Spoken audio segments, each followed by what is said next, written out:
Hi everyone, welcome back to my channel Learn Tantra. First of all, Happy New Year to all of you. মোৰ চেনেলৰ যিমান viewers আছে সকলোলৈ মোৰ ফালৰ পৰা ইংৰাজী নৱবৰ্ষৰ শুভেচ্ছা থাকিল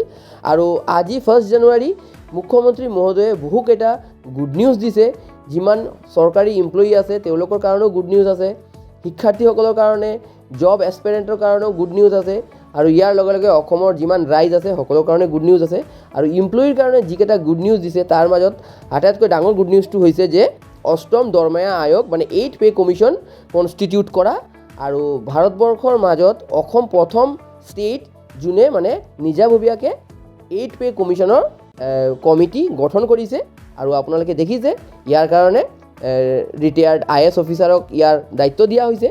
8 পে কমিশ্যন ৰিলেটেড মুখ্যমন্ত্ৰী মহোদয়ে আজি কি ঘোষণা কৰিছে আগত বলক এই ক্লিপটো চাই লওঁ আৰু তাৰ পাছত 8 পে কমিশ্যনত আপোনাৰ স্যালাৰি কিমান হ'ব পাৰে এই বিষয়ত অলপ জানি ল'ব 8 পে কমিশ্যনত দুটা ফিটমেন্ট ফেক্টৰত যেটো মোষ্ট প্ৰবাবলি এপ্লাই হ'ব পাৰে সেই বিষয়ত আমি জানিম আৰু স্যালাৰি এক্সপেক্টেড কিমান হ'ব পাৰে আপোনালোকৰ লগত হেতু বিষয়ত অলপ ডিসকাশন কৰিম আৰু আপোনালোকক ক্যালকুলেশনটো দেখাই দিম বাট ফাৰ্স্ট অফ অল মুখ্যমন্ত্ৰী মহোদয়ে কি কৈছে আপোনালোকে জানি লওক কেন্দ্ৰীয় চৰকাৰে ইতিমধ্যে অষ্টম দৰমহা আয়োগ গঠন কৰিছে ভাৰতৰ কোনো ৰাজ্যই এতিয়ালৈকে ৰাজ্যিক পৰ্যায়ত ষ্টেট পে কমিশ্যন গঠন কৰা নাই কিন্তু আজি আমি অসমৰ প্ৰাক্তন অতিৰিক্ত মুখ্য সচিব সুভাষ দাসৰ অধ্যক্ষতাত 8th Assam pay commission constitute কৰাৰ সিদ্ধান্ত লৈছে এতিয়ালৈকে ভাৰতৰ কোনো ষ্টেট গভৰ্ণমেণ্টে পে কমিশ্যন কনষ্টিটিউট কৰা নাই বন্ধু বান্ধৱীসকল এইখন হয় 8 পে কমিশ্যনৰ আণ্ডাৰত এক্সপেক্টেড স্যালাৰি কিমান হ'ব পাৰে আপোনালোকে অলৰেডি দেখিছে মই দেখাইছোঁ যে 8 পে কমিশ্যনৰ আণ্ডাৰত মুখ্যমন্ত্ৰী মহোদয়ে কি কৈছে আৰু এতিয়া আমি অলপ 8 পে কমিশ্যনৰ এক্সপেক্টেড স্যালাৰিটো ক্যালকুলেট কৰি অলপ চাই লওঁ সো ইয়াত দিয়া আছে government of Assam expected salary after 8 pay commission for grade 3 employee expected fitment factor 1.86 আৰু 1.96 মানে দুটা আমি ফিটমেন্ট ফেক্টৰলৈ আমি কাম কৰিম ক্যালকুলেশনটো কৰিম তো যদি 1.86 ফিটমেন্ট ফেক্টৰ হয় তেনেহলে আমাৰ 15% হাইক হ'ব গ্ৰেড 3 এমপ্লয়িৰ আৰু যদি 1.96 ফিটমেন্ট ফেক্টৰ হয় তেনেহলে আমাৰ 20% ইনক্ৰিজ হ'ব স্যালাৰি তো আপোনালোকে জানে গ্ৰেড 3 এমপ্লয়িৰ যেটো বেসিক পে হয় আৰু পে বেন্ড হয় পে বেন্ডটো হয় 14000 to 70000 আৰু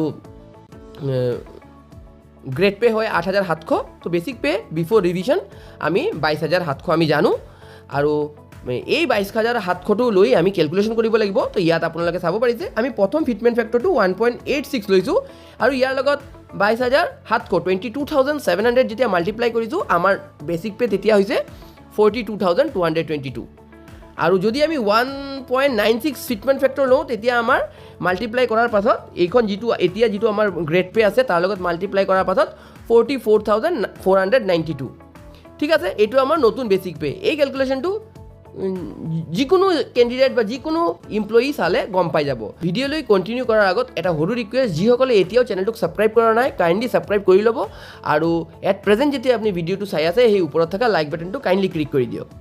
তো এতিয়া আহোঁ আমি এলাউন্সেছৰ ওপৰত ইয়াত আপোনালোকে চাব পাৰিছে কিছুমান এলাউন্সেছ আছে আচ্ছা আপোনালোকে গম পায় যে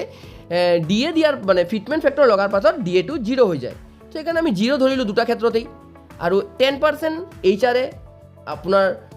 আৰবানত হয় আৰু ৰুৰেলত 7% হয় তো ইয়াত আপুনি অলপ ক্যালকুলেশনটো ডিফাৰেণ্ট হ'ব তো 7% বেসিক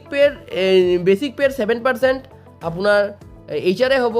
যদি ৰুৰেলত হয় আৰু যদি আৰবানত হয় তেনেহলে 10% হ'ব 1.86 ফিটমেন্ট ফেক্টৰত 10% হলে 4222 আৰু এইফালে হলে 4000 1.96 ফিটমেন্ট ফেক্টৰত হলে 4550 रुपीस ঠিক আছে ইমানটো ক্লিয়াৰ হৈছেই যিসকলে ৰুৰেলত কাম কৰিব তেওঁলোকে 7% পাব ঠিক আছে এটা মেডিকেল আমি ধৰি লৈছো এই বছৰলৈকে তো মেডিকেল 600 টকা দি আছে ঠিক আছে মেডিকেল এলাউন্সেস 600 रुपीस অনলি তো আমি ভাবিছো যে এই বছৰ এটলিস্ট কিবা না কিবা এটা বঢ়াব তো আমি 1000 रुपीस মেডিকেলটো ধৰিছো আৰু এইফালেও 1000 रुपीस ধৰিছো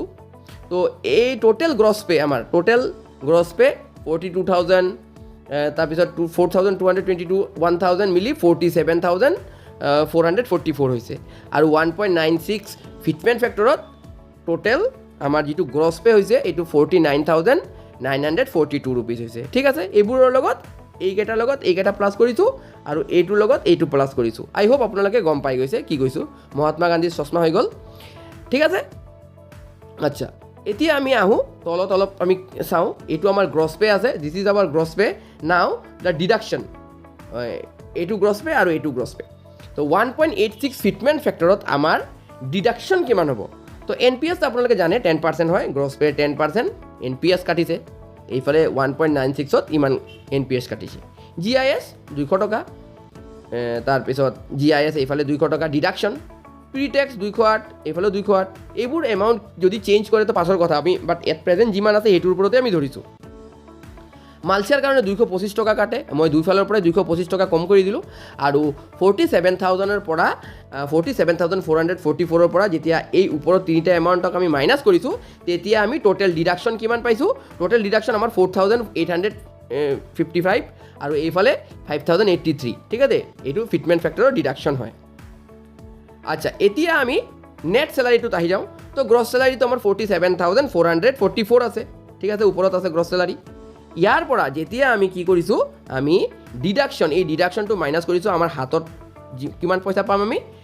42,589 ৰুপিজ এক্সপেক্টেড চেলাৰী হয় আৰু এইফালে যেতিয়া আমি মাইনাছ কৰিছোঁ 49,942 গ্ৰছ চেলাৰীৰ পৰা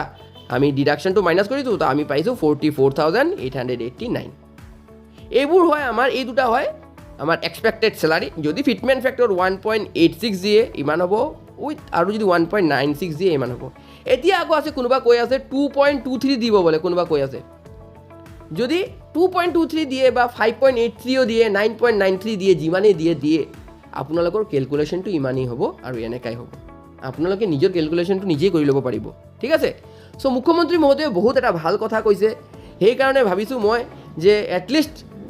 মোৰ চেনেলৰ যিমান ভিউৱাৰ্ছ আছে সকলোক মই এটলিষ্ট